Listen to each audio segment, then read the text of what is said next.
Hello, Nails Mode Fam! Ito po ay home service client din po natin. Over na yung yellowish yung kanyang nail po, no? Gawa po kasi natatagalan po yung regular polish nga po sa kanyang kuko. Hindi naman po natin pwedeng kuskusin ng sobra yung nail bed.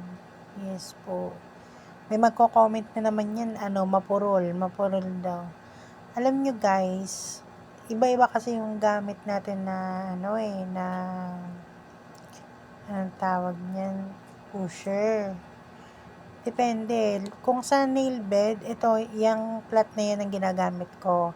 Hindi po talaga ganon katalas yung ginagamit ko sa nail bed.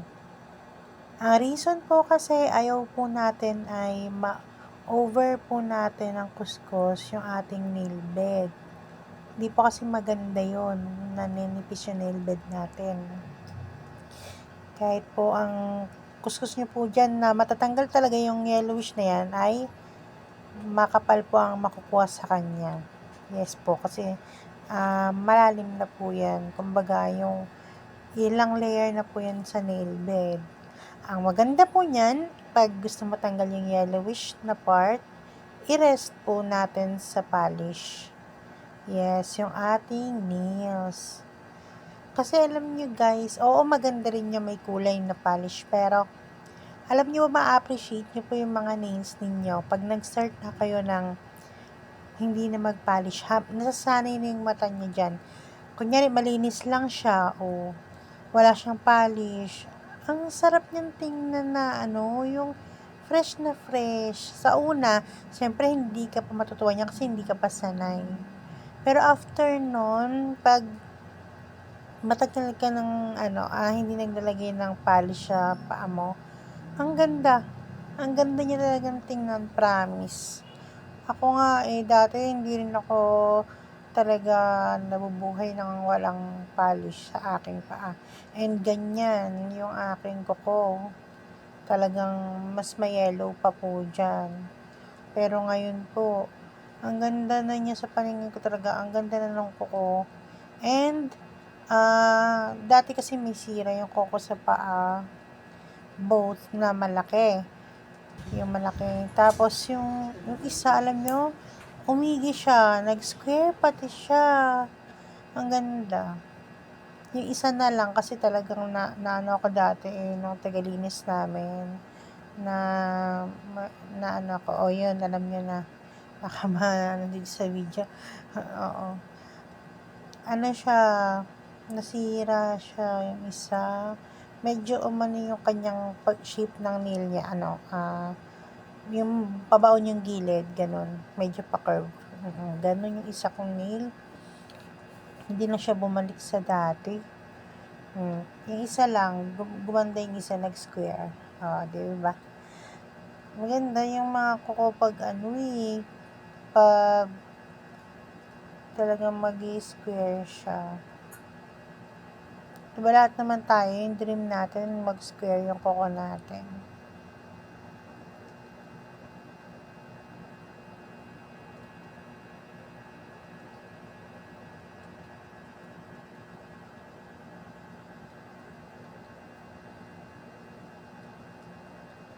Ganda pa rin naman tong nail ni Madam.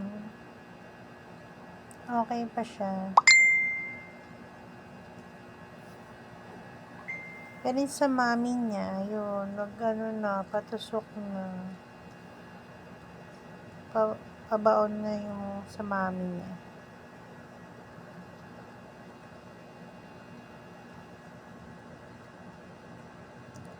Simula hindi ako naglalagay ng polish, talagang linis na paningin ko talaga yung kuko ko sa paa. Siyempre hindi naman yung matagal na hindi linisin malinis pa rin. Siyempre kailangan linisin mo siya ngayon matagal na after a month. Dati, pag naglinis ako ng kuko sa paa, 1 week to 2 weeks lang ganyan. Siyempre gusto natin maganda yung lapat ng polish Dati yun. Ngayon, Kahit na matagal na siya, 1 month yan. Pag nakita ko na medyo parang madumi na yung kuko sa mga gilid, yan na, lilinisin ko na yan. Hindi siya panay-panay. Kasi nga, nagkakat din ako ng gilid, yung sa kuko. Kasi bumabaon siya yung isa, pero yung isa hindi gaano, yung square, 'di ba? Kasi nga mini-maintain ko na siya na ang ganda ng shape niya. Yung isa talaga, syempre mararamdaman mo na masakit na yung gilid may bumabaon. Pero hindi ko siya yung para i-overcut. Gusto kasi ng iba yung napapanood nila yung overcut talaga Hindi ganun. Yung tama lang na matanggal yung sakit na bumabaon. Pag natanggal mo na yung bumabaon na yun, okay na yun. Tapos mga dry skin. Thank you po sa mga nag-subscribe po sa ating YouTube. 2.4K subscribers. And sa Facebook natin, tamad po talaga ako mag-upload sa Facebook. Thank you pa rin sa mga nakakapanood and nakaka-appreciate. Thank you po. Sa mga bashers natin sa YouTube, okay lang yan. Sige lang, go lang kayo. Kasi baka nasanay sila, hindi naman natin mapiplease yung tao. May mga tao kasing, like, syempre Philippines to. Yung normal na, sa iba, yung normal na linis is ina-overcut yung gilid. Ewan ko bakit masaya sila dun no? Hindi siya for me na i-overcut yung gilid. Pag alam mo yung mga client ko, minsan tatanong nga sila, bakit daw, parang, tawag nito, hindi ganun kasakit kahit natanggalan sila ng gilid. Siyempre, hindi naman pa natin sila ina-overcut kasi the more na maikat ka dyan ng over sa gilid, ang tendency is more na babaon yan sa mga gilid ng nails nila. Katagalan, sinisira mo yung kuko nila pag ganyan yung ginagawa mo.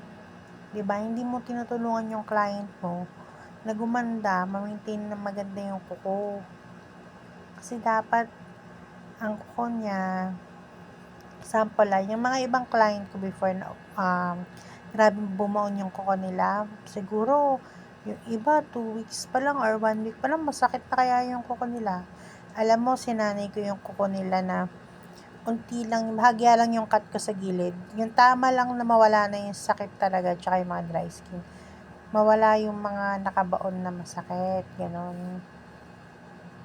Kasi pag ganon na, masasanay na yung nail niya na unti na lang yung kinat mo, unti na lang din yung tutubo. Kasi, 'di ba, sa bandang front ng kuko, kinakat natin yun. Syempre, yung tendency, kung saan mo kinat, dun tutubo yun.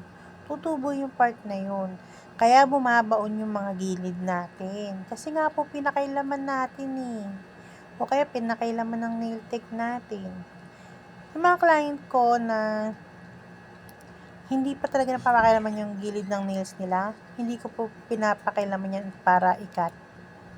Yes, bawat client ko, halata mo rin naman yung kinat. As being nail tech, halata mo rin yung ginalaw na yung gilid sa hindi. Oo. Tapos, alam nyo, yung mga hindi ginagalaw yung gilid na ko, apaka-perfect. Square na square yung shape, tapos napaka-healthy. Opo, totoo yan. Ang ganda ng kuko nila.